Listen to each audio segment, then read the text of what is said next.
Hi, இன்றைக்கி நம்ம 10th மேக்ஸில் 6th சாப்டர் இருக்கிற ட்ரிக்னாமெட்ரியில் வந்து எக்ஸாம்பிள் 6.9 தான் பார்க்கணும். இது ஒரு இம்பார்ட்டன்ட் சம். கொஸ்டின் என்ன, a tower stands vertically on the ground from a point on the ground which is 48 meter away from the foot of the tower. இப்போ என்ன சொல்கிறாங்கன்னா, ஒரு டவர் இருக்குது. டவர்னு என்னது, நம்மளோட மொபைல் டவர், டெலிவிஷன் டவர் சொல்லுவாங்க, இப்படி நேராக இருக்கும்ல, அந்த மாதிரி ஒரு டவர் வந்து எப்படின்னா கிரவுண்டுக்கு வெர்டிக்கலாக இருக்குது. வெர்டிக்கல் அப்படின்னா கிரவுண்டுக்கு அப்படியே 90 டிகிரி ஆப்போசிட்டாக இருக்கணும்.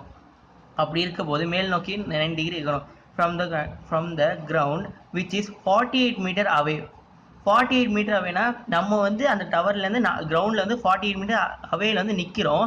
ஆனால் அந்த டவர் 48 மீட்டருக்கு அப்புறம் வெர்டிக்கலாக நிற்குது. இப்போ என்ன சொல்கிறாங்கன்னா, இந்த foot of the tower, the angle of elevation of the top of the tower is 30 degree. இப்போ என்னென்னா, நம்ம வந்து அந்த பார்க்குறோம், அந்த டவரை பார்த்தா 30 டிகிரி வந்து எப்படி இருக்கா, மேலே பார்த்த மாதிரி இருக்கா. Find the height of the tower. இப்போ என்னென்னா, நமக்கு வந்து கிரவுண்ட் எவ்வளோ கொடுத்துட்டாங்க, அப்புறம் அந்த ஹைட் ஆஃப் த டவர். இது வந்து நம்ம ட்ரையாங்கிள் போட்டுன்னு வைங்களேன், உங்களுக்கு ஈஸியாக. இப்போ நான் போடுறேன்.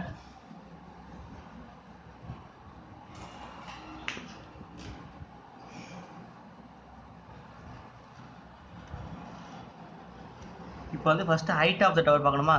அப்போ ஃபஸ்ட்டு ஒரு ஸ்ட்ரைட்டாக ஒரு கோடு போட்டோம். இது 48 மீட்டர் வந்து 48 மீட்டர்லாம் போடக்கூடாது, பேப்பரே பார்த்தது. அப்புறமா நம்ம சும்மா ஒரு ரஃபாக ஒரு டயக்ராம் போடணும். அப்புறம் என்னது, இங்கே ஒரு கோடு. இது என்னது, இதுதான் கிரவுண்ட் சைட். இதுதான் உங்களுக்கு கிரவுண்டு. இது கிரவுண்டு, இது என்னது ஹைட்டு. இப்போ என்னென்னா, இந்த கோடை இது ரெண்டும் இருக்கா, இதை வந்து நம்ம ஜாயின் பண்ண போகிறோம். எப்படி, இங்கே நடுவில் இது ரெண்டையும் ஜாயின் பண்ணுற மாதிரி ஒரு லைன் வரையணும்.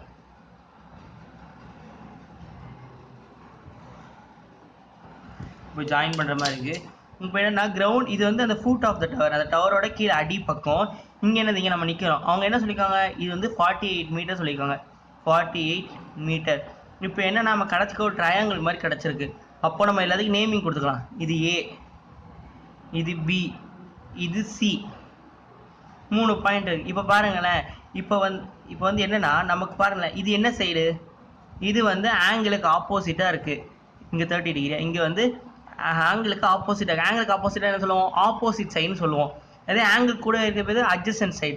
இப்போது நமக்கு வந்து ஆப்போசிட் சைடு என்னென்னு தேவைப்படுது.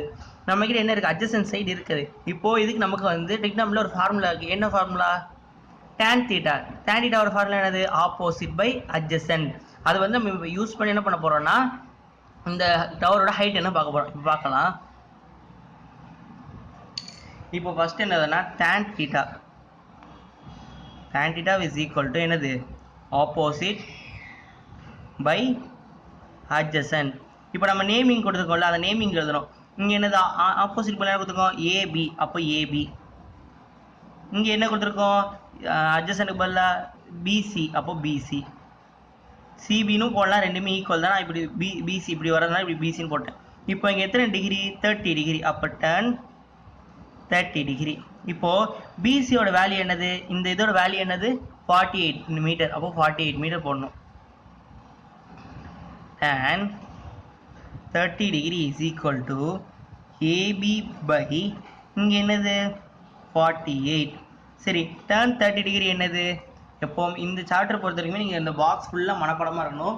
அதுவும் tan theta இருக்கிற எல்லா வேலையும் மனப்படமாக இருக்கணும். இப்போ இந்த 30 டிகிரி என்னென்னா 1/√3.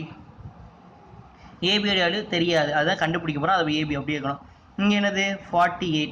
சரி, இப்போ இந்த 48 வந்து இங்கே என்ன இருக்குது, டிவைடில் இருக்குது. இப்போ நான் ஆன்சர் பண்ணுறது என்ன போகும், ஒரு ஏதோ ஒரு நம்பர் இங்கே டிவைட் நினச்சிங்களேன், அது ஈக்குவல்ட்டுக்கு அந்த பக்கம் போனால் மல்டிப்ளையில் போகும். அதே வந்து மல்டிப்ளை இருந்தால் டிவைடுக்கு போகும். அப்போ அடிஷனாக இருந்தால் சப்ராக்ஷனாக போகும், சப்ராக்ஷனாக இருந்தால் அடிஷனாக போகும். இப்போ பாருங்கள், இது கீழே இருக்கா 48 வந்து, அப்போ மல்டிப்ளை பண்ணால் மேலே போகும். அப்போ 48/√3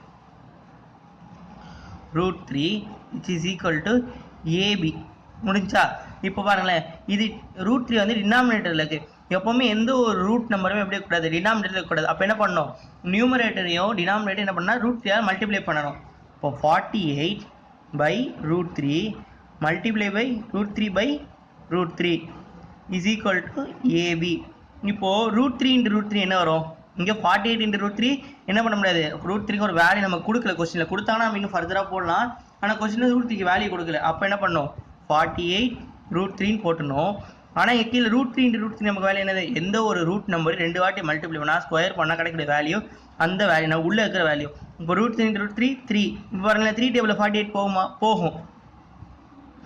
3 டேபிள் எத்தனை டைம் வந்து 48, 3 1s are 3, இங்கே என்னது 3 1s are 3, மிச்சம் 1 வரும் 18 6 டைம். அப்போது இஸ் ஈக்குவல் டு ஏபி. அப்போது therefore AB is equal to 16√3. அப்போ நீங்கள் என்ன நான் சென்டென்ஸ் எழுதணும், the height of the tower is equal to 16√3 metre அப்படின்னு போட்டிங்கன்னா இந்த சம் இதோட முடிஞ்சுது. அவ்வளோதான். இது ஒரு இம்பார்ட்டன்ட் 2 மார்க். இந்த சாப்டர் வரைக்கும் நீங்கள் பொறுமையாக உட்காந்து பார்த்தீங்கன்னா எக்ஸாம்பிள் சம்ஸ் மட்டுமே பார்த்தா போதும்.